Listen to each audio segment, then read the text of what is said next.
Welcome back. Women of Concern Professionals in Strategic Consciousness Networking, or WOCPSCN, an organization that provides support and recognizes the needs of their community. They've got an upcoming healing talk session titled Women at the Well and Domestic Violence Solidarity Walk coming soon. Here to share more about WOCPSCN and their upcoming events is Loretta Green-Williams. Thank you for joining us. Thank you for having us. Thank you so very much. Right. So you are the co-founder, correct? Or are you the founder? Founder. You're the founder? I'm the founder, okay. yes. Now tell us a little bit about this and why is this important? Why is this organization important right now? WOCPSCN importance and impact is because we're able to combine business thought with community design. And the purpose behind that, because to empower a community needs economic sustainability. That level of sustainability can come from the development and understanding of how to create it. We have these nuances in our community that sometimes get overlooked by large businesses. We have, and we provide opportunity for those collaborative efforts to come forward, bringing together corporate with community to create levels of community solidarity. And the name is quite interesting because the acronyms are very long. Yes. Why name it that? Actually, the organization started on LinkedIn in 2009. Women of Concern Professionals, because we were a group of women that were concerned about what was happening in our society and in community. Strategic Conscious Networking, because we want to consciously think about what we do. So nothing is done arbitrarily, but is thought through from the construct of what the results are to come years from now. Not from now, but for futuristic plans. That's so important because I think a lot of people, especially millennials, we think about the now. And a lot of people in their 20s think about just now. They don't really think about outside of. So were you thinking of that when you first created that? Absolutely. When you go on our website, you'll see that we have these different components that we address certain issues for certain populations. And we have something called Jazzy Js, where we actually have a mentoring program for young women 35 and under that are in business relationships. The reason being is because as a child coming up, we had older women that helped to mentor us through.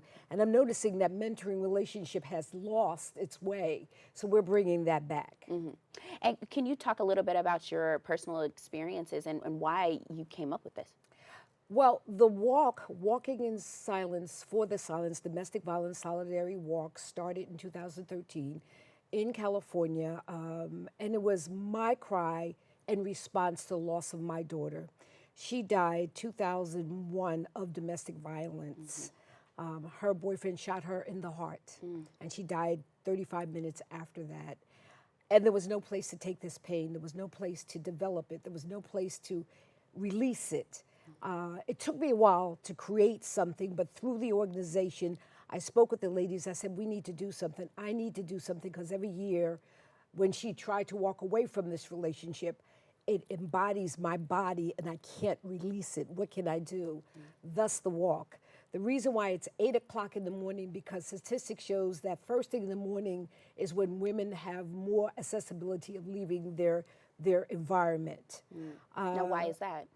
Because usually the man's at work, usually it's a quiet time. If the house is still, the community is still quiet, there's a revelation of escapism. And so you just pick up and you go. So that's the reason for the first thing in the morning. And because we're creating a solidarity with the women, men, children that are engaged in this horrible, horrific relationship, what it actually does is allow them to release that pain, because you are in a very difficult situation. You're getting up and you're at the park 8 o'clock in the morning. It's cold. But you imagine someone that has to leave their home with no clothing and just have to leave with maybe the clothes on their back, the circumstances they go through. Talk a little bit about the Women at the Well event. Women at the Well established because when I was living in California, there was a friend of mine that said, I have so many stories and I don't know how to tell them. And I'm going, wow. So we created through the organization Women of African Diaspora Griots to give women an opportunity to speak their story, to speak their truth. We created the Women at the Well because that's a gathering place. We know that it is, from a cultural perspective, globally, it's the women that sustain and secure the family. And the creation of sustainability is what? Water. So we're saying a twofold thing now. We know about the situation with the water crisis that's going on now, even in our own communities. Look at Newark, for example. So we're looking at how we as women come together under a collective relationship of culture, water, the well, and then tell our stories. So what we're doing in Harlem was we're creating a venue where young women can come together and tell their stories. And we're doing it through a vision board. Now, the organization's tagline is very interesting to me. It provides support and recognize. Where did you get that from and why? Because it's a need. There was just a need.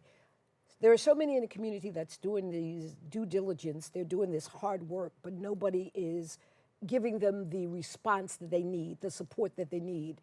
So what our organization does is we don't come and create, we help support what is already there. So what we say is we help to support economic sustainability. That's why we are the umbrella for other organizations that need that additional support. We create that connection for you too. When you say economic sustainability, I'm sorry, what does that mean? It means that there is collective cohesionness of funding, of economic growth, that if you can put this money together with this money, we can create a design that will help all of us in the engaged relationship. So with that economic sustainability, there might be funding here, but they may not be able to connect with funding over here because they may not have that link. What we do is we help to establish that link for them so they can actually acquire the funding here to attach to the funding here, so then there's a larger group of funding to get the task done. For example, a lot of church organizations have projects and funding that is there, but they don't know how to reach out to the community. There's a lot of nonprofit organizations that may not know how to reach out to corporate organizations. We have, because of the women that are engaged with us, know how to do that, thus developing that economic sustainability. It's like you all help each other. Exactly. It's just helping each other. Well, thank you so much, Loretta, for coming. Thank you. How can people get involved and volunteer? WOCPSCN.com. You can also find it on Eventbrite. It is November 2nd at Morningside Park in Harlem, 8 o'clock a.m. And we're looking forward to having everyone to be with us. Thank you so much for joining Thank you. us. All right. To find out more and register for any of these two events you see on the screen, Women at the Well and Walking Silence for Silence, visit WOCPSCN.com and click register and make a difference. We've come to the end of our show today. I'd like to thank all our guests for joining us and you, the viewers, for tuning in. If you missed any part of today's show, you can catch the cablecast at 5 and 10 p.m. on Optimum Channel 67 and Verizon Fios 33, or watch anytime on the web at bronxnet.org.